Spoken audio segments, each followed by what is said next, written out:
বাংলাদেশের উপরে নাকি ব্যাপক ক্ষেপেছে ইউক্রেন, যাকে বলে তেলে বেগুনে লাল হয়ে গিয়েছে। গুরুতর এক অভিযোগ তোলা হয়েছে ইউক্রেনের পক্ষ থেকে। এবারে প্রশ্ন হচ্ছে, হঠাৎ বাংলাদেশের বিরুদ্ধে ইউক্রেন ক্ষুব্ধ হলো কেন? এ বিষয়ে বাংলাদেশের বিশিষ্ট আইনজীবী নিঝুম মজুমদার কি জানিয়েছেন, শুনুন।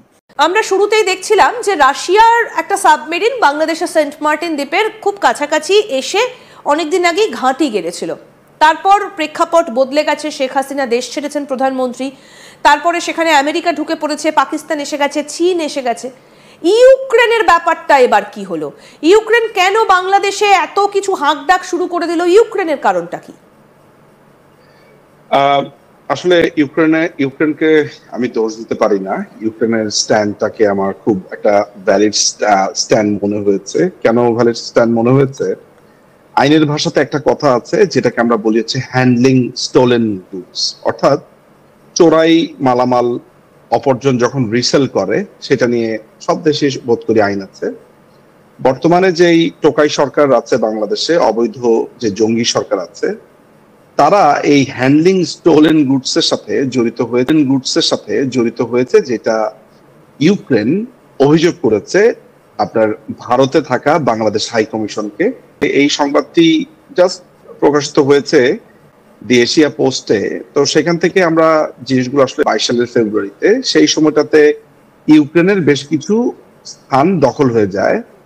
সেই সব জায়গাগুলোতে আসলে কিছু অসদুপায় লোকজন ব্যবসা, সেটা নানান ধরনের লোকজন নানান ভাবে সেখানে এক ধরনের ব্যবসা প্রতিষ্ঠান ওই অধিকৃত অঞ্চলটাতে করে, সেটা আলাদা বিষয়। কিন্তু মজার হচ্ছে সাত্তার মিয়া নামে বাংলাদেশের একজন, যিনি নিজেকে রাশিয়ান নাগরিক বলে দাবি করেন, আসলে তিনি একজন বাংলাদেশি।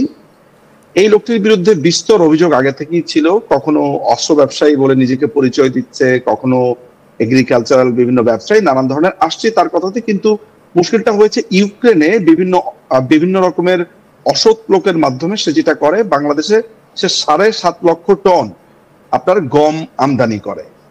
এই গমটা আমদানি করবার পর ইউক্রেন বাংলাদেশকে অভিযোগ জানায় এইটা বলে যে আমাদের জায়গাটা দখল করবার পর সেখানে দখলকৃত অঞ্চল থেকে বাংলাদেশের এই সাত্তার মিয়া এরা ডিল করছে এবং সেখান থেকে বাংলাদেশে গম পাঠাচ্ছে, যেটা অবৈধ। ডিল করতে হলে ইউক্রেনের সাথে করতে হবে, ইউক্রেন যাতে ব্যাপারগুলো জানে। অর্থাৎ ব্যাপারটা এমন যে ধরা যাক যে আমি একটা ভারত দিয়ে বোঝাই যে ভারতের একটা অঞ্চল কোনো না কোনো ভাবে বিদ্রোহী হয়ে তারা এখন আর কেন্দ্রীয় সরকারের কথা শুনবে না, তারা এখন ব্যবসা বাণিজ্য শুরু করে দিয়েছে অন্য একটি দেশের সাথে। সেখানে ভারত সরকার তাদেরকে বলছে যে আপনি ব্যবসা করতে হলে বা কিছু করতে হলে ভারতের সাথে করতে হবে, নট ওই পার্টিকুলার রাজ্য পার্টিকুলার অংশ। ব্যাপারটা একেবারেই তাই। তো এই যে এই ঘটনাটা সাত্তার মিয়া ঘটালো, সে কি 7.5 লাখ টন আপনার গম সে কি আপনার এমনি এমনি বাংলাদেশে ঢুকাতে পারলো বাংলাদেশের অথরিটির কোনো ধরনের অনুমতি বা তাদের যোগসাজশ ছাড়া?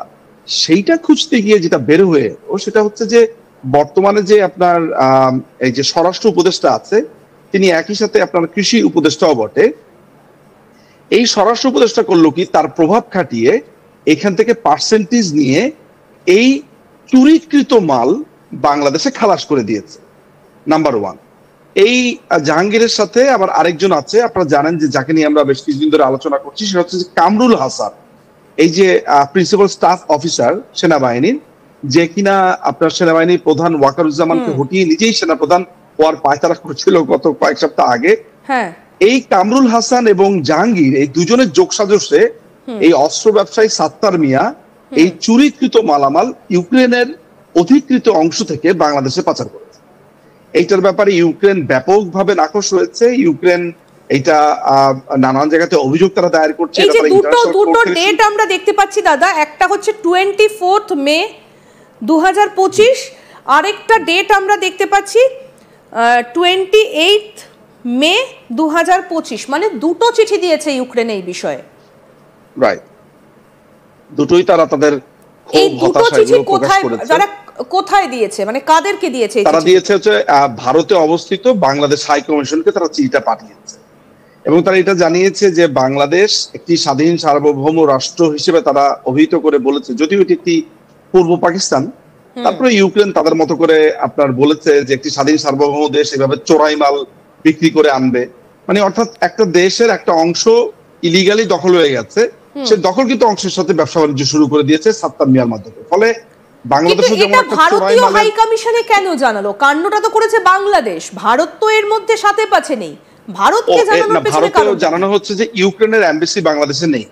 কেমন? আচ্ছা, ইউক্রেনের এমবাসিটা ভারতে আছে, ফলে তারা এখানে জানিয়েছে, সেই জায়গা থেকে জানিয়েছে, কারণ ইউক্রেনে বাংলাদেশের এমবাসিটা নেই।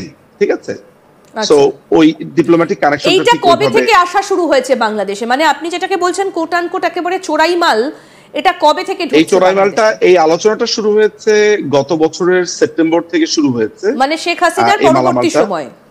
হ্যাঁ, পরবর্তী সময় আপনার মনে আছে আমরা বেশ কিছু জাহাজ থেকে মালামাল অফলোড আনলোড নিয়ে আলাপ করছিলাম, কারা একদম। আসছে, কিভাবে আসছে। হ্যাঁ, এই একটা চুরির সাথে রাশিয়ান কিন্তু আবার জাহাজও পাকিস্তানও, একটা রাশিয়ান হ্যাঁ। জাহাজও ঢুকেছে রিসেন্টলি, তবে আমরা জানি না যে এটাই সেই জাহাজ কিনা, সেটা আমরা জানি না। তবে এই যে বাগেরহাট মোংলাতে একটা রাশিয়ান জাহাজ ঢুকেছে, যেটা ধরা পড়েছে এবং যেটা সূত্র মারফত আমরাও সেই ছবিটা পেয়েছি, কিন্তু আমরা জানি না, আমি দর্শকদের এটাও বলবো এবং দাদা আপনাকেও বলবো, আমরা জানি না যে এই জাহাজে করে কি এসেছিল, তবে এই জাহাজটা নিশ্চিত। ঢুকেছে, সেটা ধরা পড়েছে, সেটা দেখা গেছে। কিন্তু একটা ব্যাপার আমরা নিশ্চিত যে বাংলাদেশের 7.5 লক্ষ টন গম সেখানে এসেছে।